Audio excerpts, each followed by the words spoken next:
Assalamualaikum warahmatullahi wabarakatuh.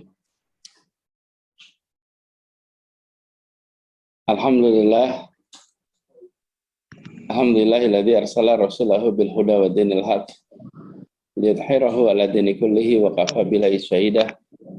Asyhadu an la ilaha illallah wa asyhadu anna Muhammadan abduhu wa rasuluh la nabiyya ba'dah. Para peserta Rapimwil 1 wilayah Muhammadiyah Jawa Tengah, belum dinyala. saya hormati Ketua Ini bisa nyala. Pimpinan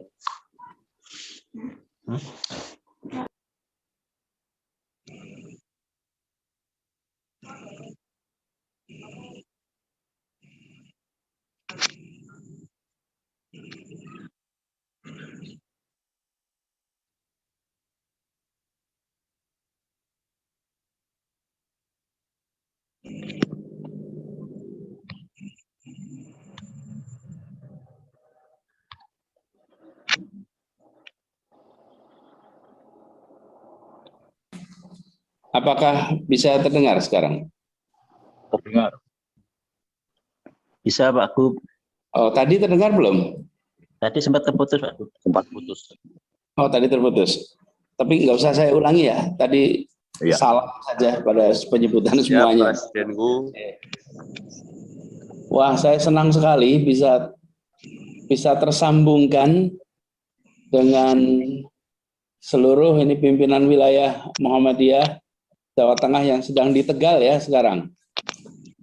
Dan saya lihat dari jauh, walau di layar kelihatan dekat, secara geografis kita jauh, tapi insya Allah hati dan pikiran kita amat dekat.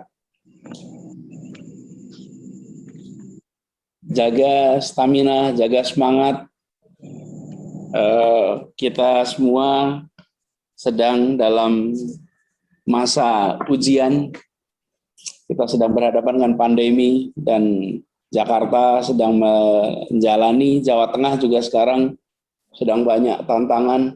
Insya Allah kita yang ditakdirkan oleh Allah untuk menjadi generasi, menjadi angkatan berhadapan dengan pandemi, bisa menjalankan amanat kepemimpinan khalifah dalam menjalani masa ini dengan baik.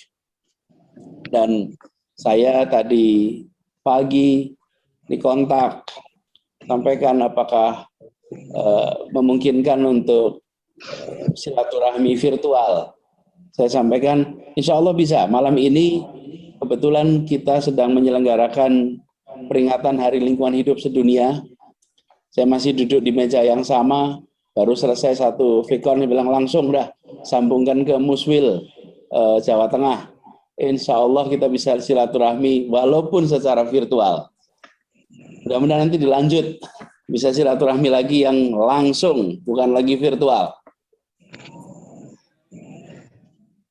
Bapak Ibu sekalian, teman-teman yang saya hormati, Muhammadiyah ini adalah sebuah persyarikatan yang punya tradisi melakukan terobosan, melakukan lompatan. Muhammadiyah itu selalu ambil perspektif melampaui zaman, ambil langkah yang pada zamannya mungkin tidak terfikir, setelah lewat beberapa periode baru yang lain mengerjakan. Cara manajemen zakat, Muhammadiyah dari awal sudah bicara tentang manajemen zakat. Muhammadiyah bicara tentang pendidikan modern. Kiai Haji Ahmad Dahlan berani melakukan adopsi. Taman kanak-kanak.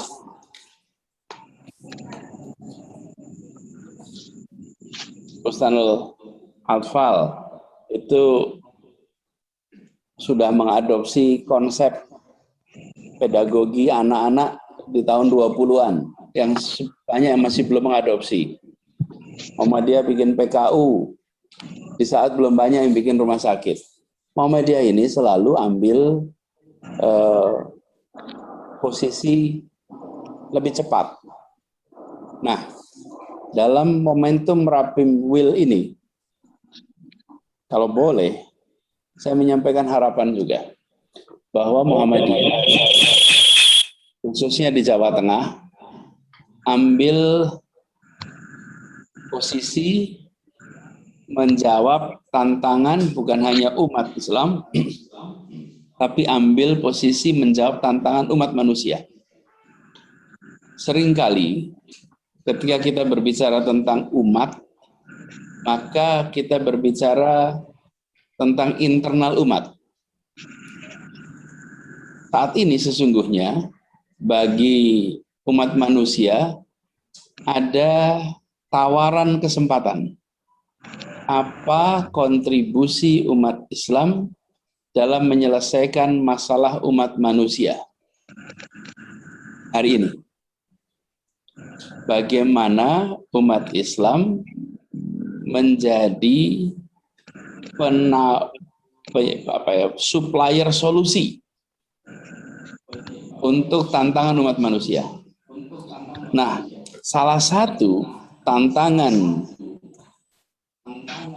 terbesar umat manusia hari ini adalah masalah lingkungan hidup.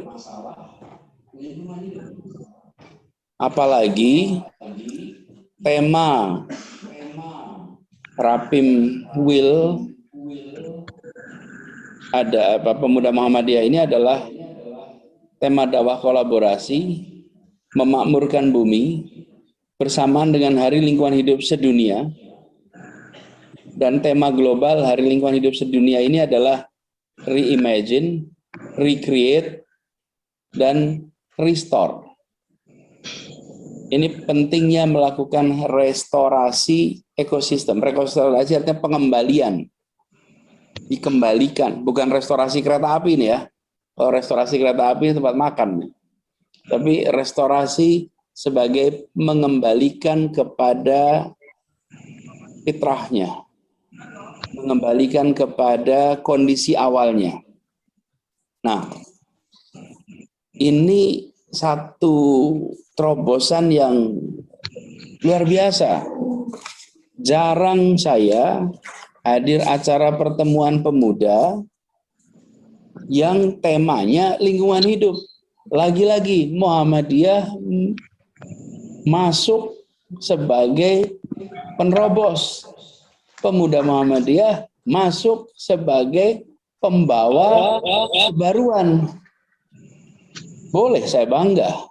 Lokasi memang saya di Jakarta, tapi bangga pada Jawa Tengah boleh saya. Saya merasa ikut bangga. Nah sekarang wujudkan ini. Jadi bangun gerakan-gerakan lingkungan hidup. Kalau saya boleh usul, ambil dari tema sampah. Setiap kita adalah produsen sampah, itu harus disadari. Produsen residu. Ini di meja saya ada hand sanitizer. Ini hand sanitizer ini yang kita bicarakan adalah cairan yang ada di dalamnya. Tapi bungkusnya tidak kita bicarakan. Cairan yang kita pakai, bungkusnya diapakan? Nah, saya berharap ini pemuda Muhammadiyah, pimpinan PW Muhammadiyah provinsi bisa ambil tema sampah dengan pendekatan 3R. Reduce, reuse, recycle. Kurangi, daur ulang, dan gunakan ulang. Jadi kami memandang bila generasi baru dan memiliki basis keumatan mengambil peran untuk mengkampanyekan kebiasaan baru dalam mengelola barang-barang keseharian, baik di rumah, baik di tempat kerja. Mulai dari individu, sampai lingkungan masyarakat, sampai lingkungan kerja. maka insya Allah akan terjadi bumi yang lebih baik, lingkungan yang lebih sehat. Jadi saya ingin sampaikan di sini bahwa pemilihan temanya sudah tepat karena sesuai dengan tantangan zaman. Lalu saya usul di dalam Rapimwil ini turunkan dalam bentuk program nyata, turunkan dalam bentuk kegiatan nyata. Jadi hasil dari ketika kita bicara tentang memakmurkan bumi, kita sebagai khalifah di bumi ini harus bisa membuktikan di dalam keseharian. Nah, kami di Jakarta ini punya masalah lingkungan yang tidak sedikit. Tapi saya tidak perlu berbicara tentang Jakarta. Saya ingin berbagi pada teman-teman semua, mari kita ambil peran di tempat kita masing-masing. Nah, dalam dimensi waktu, tidak ada waktu yang lebih tepat lagi. Hari ini kita sedang ada pandemi.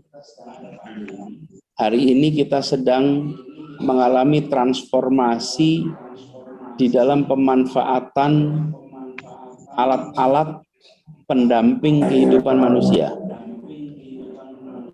Teman-teman sekalian, Bapak Ibu yang saya hormati, jika ini bukan masa pandemi, kira-kira muswilnya ada tidak virtual? Nggak ada. Kalau tidak ada pandemi, mungkin peristiwa seperti ini secara virtual baru kita lakukan mungkin 5 tahun lagi, mungkin 10 tahun lagi. Tapi adanya pandemi ini membuat yang tidak biasa kita kerjakan sekarang, yaitu pemanfaatan teknologi secara lebih optimal. Kameranya sudah punya dari dulu, layarnya sudah punya dari dulu, jaringannya sudah ada dari dulu. Karena itu saya ingin mengajak kepada kita semua untuk memandang masa pandemi ini tidak sebagai krisis, tapi sebagai kecepatan perubahan yang dipercepat. Ini adalah perubahan yang dipercepat. Nah, karenanya ini momentum bagi kita untuk juga melakukan perubahan yang dipercepat di dalam kita memandang lingkungan, di dalam kita mengelola lingkungan, dan di dalam kita mempraktekkan hubungan antara diri kita dan lingkungan. Nah, temanya menurut saya ambil tema sampah. Bagaimana sampah bisa dikurangi, bisa dipakai, atau lebih tepatnya jangan sampah, tapi residu. Residu bisa dikurangi, residu bisa dipakai ulang, dan residu bisa didaur ulang. Nah, sebagian dari residu jadi sampah. Tapi residu adalah sisa, dan hampir semua kegiatan kita menghasilkan output produk dan output berbentuk residu atau sisa. Alat transportasi juga begitu. Kalau alat transportasinya sepeda, dia tidak ada residunya. Tapi kalau alat transportasinya bermotor, maka produknya adalah berpindah dari satu tempat ke tempat lainnya, residunya polusi.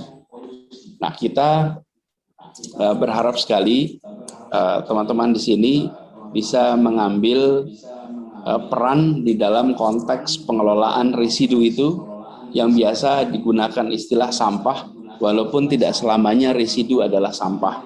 Residu adalah sisa. Jadi kami usul agar dalam Rapimwil ini ambil fokus satu tema itu.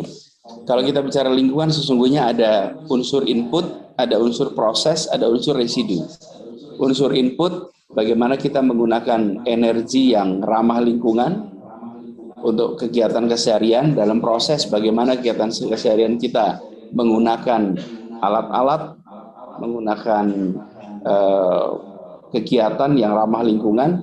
Di sisi residu, sisa, output, itu juga ramah lingkungan. Nah, saya usul kita lakukan di sisi output, karena output itulah yang hari ini paling banyak merusak lingkungan. Yang kedua, saya usul fokus di mulai perkotaan. Karena hampir semua masalah lingkungan hidup dimulainya di kota. Desa bukan menjadi tempat dimulainya masalah lingkungan hidup. Hampir semua urban. Masalah-masalah lingkungan hampir semua di urban.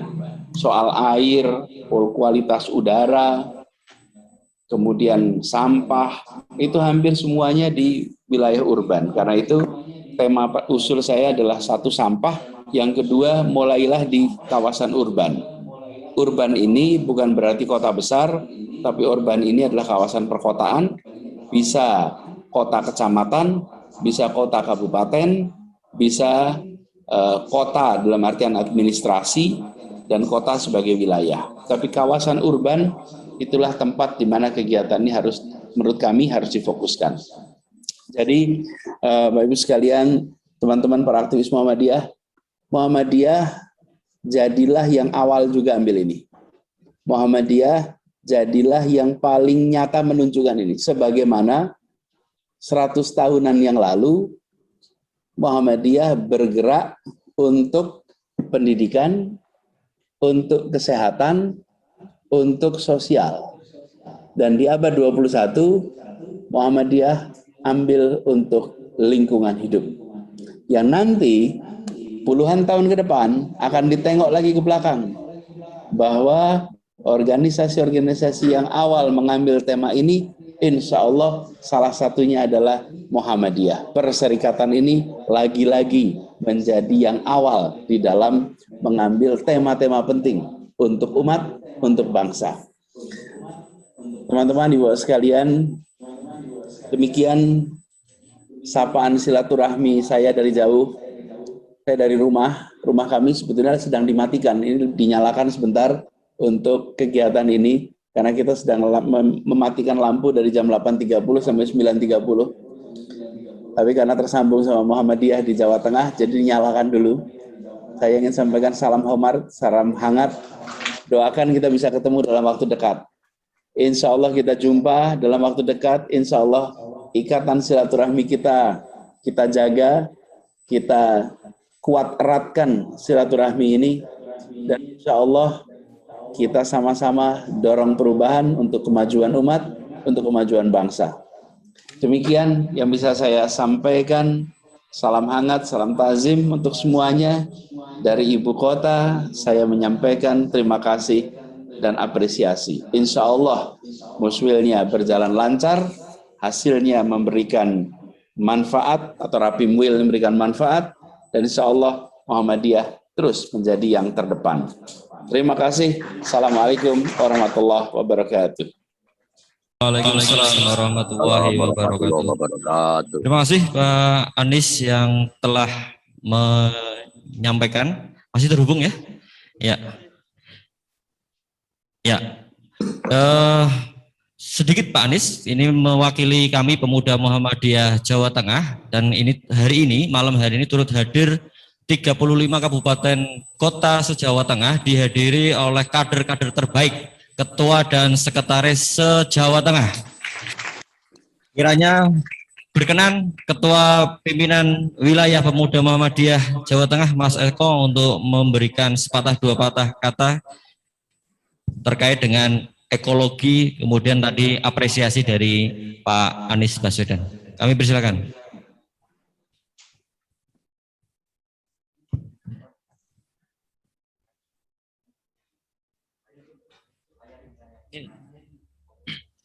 Bismillahirrahmanirrahim. Assalamualaikum warahmatullahi wabarakatuh. Mas Anies Baswedan, perkenalkan saya Eko Pujiatmoko, Ketua Pemuda Muhammadiyah Jawa Tengah. Terima kasih Mas Anies sudah berkenan meluangkan waktunya untuk memberikan motivasi kepada kami terkait gerakan advokasi ekologi di Pemuda Muhammadiyah Jawa Tengah. Kemarin kami sudah podcast dengan aspek Sindo, Mas Anies, terkait bagaimana mengelola potensi pesisir Jateng, baik pesisir utara maupun pesisir selatan. Potensi kelautan tinggi, namun juga permasalahan problematika lingkungan juga ada. Misalkan dampak rob air laut di Kota Pekalongan. Yang itu bisa setiap saat itu rob air laut itu masuk ke pemukiman penduduk. Sehingga setiap saat bisa ada banjir itu di Kota Pekalongan. Dan ini kami hadir memberikan advokasi dan teman-teman Kota Pekalongan. Mas Furkon hadir ya? Ya, aplaus untuk Mas Furkon yang selalu mengadvokasi warga Pekalongan. Kemarin juga sudah ketemu Pak Wali Kota agar betul-betul terkait ekologi ini memberikan kesejahteraan dan kemakmuran. Saya termasuk yang bisa menikmati ibu kota sekarang, Mas Anies. Jadi ketika kami jalan di Menteng, Tamrin, Sudirman, Senayan, itu sekarang hijau. Dan tidak ada pengemis waktu itu kan itu. Ya. Yang kami lihat adalah betul-betul hijau.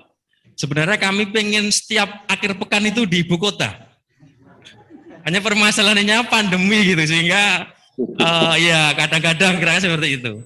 Insya Allah nanti lain waktu izinkan kami silaturahmi baik nanti virtual dengan pembahasan yang lebih spesifik lagi, maupun kalau berkenan kita silaturahmi dengan Mas Anies baik nanti di ibu kota maupun di Jawa Tengah. Saya kira itu. Terima kasih Mas Anies atas waktunya. Assalamualaikum warahmatullahi wabarakatuh. Waalaikumsalam warahmatullahi wabarakatuh. Masih terhubung Pak Anies, berkenan mungkin ada kata penutup barangkali untuk teman-teman pemuda sebelum kita akhiri dan kita lanjutkan sidang pleno yang selanjutnya. Karena kita masih sampai larut malam ini Pak Anies. Mohon doanya ini karena banyak agenda strategis yang kira-kira bisa menjalankan pergerakan pemuda Muhammadiyah di Jawa Tengah untuk kebaikan. Jawa Tengah yang berkemajuan, Jawa Tengah yang gayeng kira-kira gitu ya. Tepuk tangan buat kita semuanya. Jadi Pak, silakan Pak Anies. Nih, Mas Eko, matur nuwun, dan insya Allah nanti kalau teman-teman pimpinan wilayah Pemuda Muhammadiyah pas ke Jakarta, kalau sampai di Menteng Raya ke Balai Kota itu kira-kira 5 menit. Kalau jalan kaki 10 menit lah sampai. Saya sambut nanti di Balai Kota. Kita ngobrol yang tumak ninah di sana. Nah, kemudian benar ahlan wa sahlan kalau ada kesempatan datang ke Jakarta, kami ini sedang menata cara berpikir, menata cara bertindak sebagai masyarakat kota. Tadi saya punya cara berpikir nomor 1. Kenapa bangun trotoar? Itu di depan kantor PP Muhammadiyah Menteng Raya itu trotoarnya udah lebar. Kenapa trotoar dibuat lebar? Supaya orang bisa berjalan kaki. Kenapa berjalan kaki diprioritaskan? Karena alat transportasi yang dimiliki oleh semua orang adalah kaki. Kaki adalah alat transportasi kita. Kalau kita menganggap alat transportasi itu hanya yang pakai roda, maka kita hanya bikin jalan untuk roda. Tapi kalau kita menganggap kaki adalah alat transportasi, maka siapkan juga jalan untuk kaki. Nah, kalau jalan untuk kaki disiapkan, maka kendaraan umum juga disiapkan. Dan itu konsekuensinya, maka kita bisa menggunakan kendaraan umum daripada kendaraan pribadi. Mengurangi volume kendaraan pribadi di jalan, membuat kenyamanan dalam kita melakukan mobilitas, pindah satu tempat ke tempat lain. Kalau sama naik motor nggak bisa kirim WA, nggak bisa sambil nulis, tapi di kendaraan umum itu bisa. Sambil ngikutin rapim wheel pun boleh gitu, asal pakai headphone. Jadi kita di sini mencoba untuk cara berpikirnya pun diubah nih. Lalu konsepnya kenapa kok dibuat trotoar? Di trotoar itu tidak ada kelas. Orang berjalan kaki itu mau CEO, mau presiden, mau gubernur, mau menteri, mau rakyat biasa, mau office boy, ya jalannya sama, tempatnya sama, setara. Bangun kendaraan umum juga begitu. Kalau naik bis, naik kereta, dalam kota tidak ada bedanya. Kalau terbang masih ada business class dan non-business class. Kalau kendaraan umum tidak ada kelas. Di situ namanya kita bicara mempersatukan. Di situ kita bicara tentang kesetaraan. Di situ kita bicara tentang menghadirkan perasaan keadilan. Jadi Ketika kita membangun itu bukan sekedar bangunan infrastruktur kerasnya, tapi di balik infrastruktur keras itu ada gagasan, ada pemikiran, dan ada ikhtiar untuk melakukan transformasi sosial. Nah, nanti ngobrolnya yang lebih tumak ninah kalau kita ketemu aja. Nanti kalau pas lagi ke Jakarta kita atur. Jadi saya sampaikan salut dan benar ini Mas Moderator, kalau anak muda kumpul itu pasti energinya luar biasa. Pemuda, kenapa disebut muda? Karena yang dibahas masa depannya. Jadi kalau pemuda Muhammadiyah mau terus disebut pemuda harus membicarakan masa depan. Kalau pemuda membicarakan masa lalu, sesungguhnya dia sudah tua. Kalau ada pidato anak muda yang dimulai dengan kata dulu, maka itu tanda-tanda sudah tidak muda lagi. Kalau anak muda pasti dimulai dengan rencana masa depan. Jadi saya itu bikin kriteria sendiri, Mas. Apa kriteria muda apa tua? Muda itu bukan hitungan umur fisik. Kalau umur biologis itu ya nggak bisa diapa-apain. Ganti hari, ganti malam ya tambah umur biologis. Tapi muda tua itu bukan tergantung umur biologis. Hitungan tahun biologisnya bisa kecil. Tapi kalau yang dibicarakan adalah masa lalu, dia sesungguhnya sudah tua. Tapi hitungan biologis bisa jadi sudah amat banyak. Tapi bila yang dibicarakan adalah masa depan, maka sesungguhnya dia masih muda. Pemuda Muhammadiyah harus terus berbicara masa depan. Pemuda Muhammadiyah harus terus-menerus membicarakan transformasi ke depan. Sehingga pemuda Muhammadiyah tetap bisa dikatakan anak muda yang menyiapkan perubahan masa depan. Jadi kriteria mudanya gitu kira-kira. Nah, mudah-mudahan nanti Mas Eko Pujiatmoko dan teman-teman semua, para pengurus pemuda Muhammadiyah, teruslah jadi pendorong produknya, produk masa depan. Ini temanya tema ekologi, sudah menggambarkan masa depan. Kalau anak muda ya menawarkannya itu. Kalau anak muda menawarkan pengalaman, agak salah. Anak muda memang minim pengalaman. Anak muda justru menawarkan kebaruan. Kebaruan biasanya sesuatu yang tidak terfikirkan sebelumnya. Mungkin itu saja, Mas Eko, matur nuwun atas sambutannya. Terima kasih atas kesempatan silaturahminya. Jadi insya Allah nanti ketemu, doakan kalau pas ke Jawa Tengah nanti insya Allah bisa silaturahmi.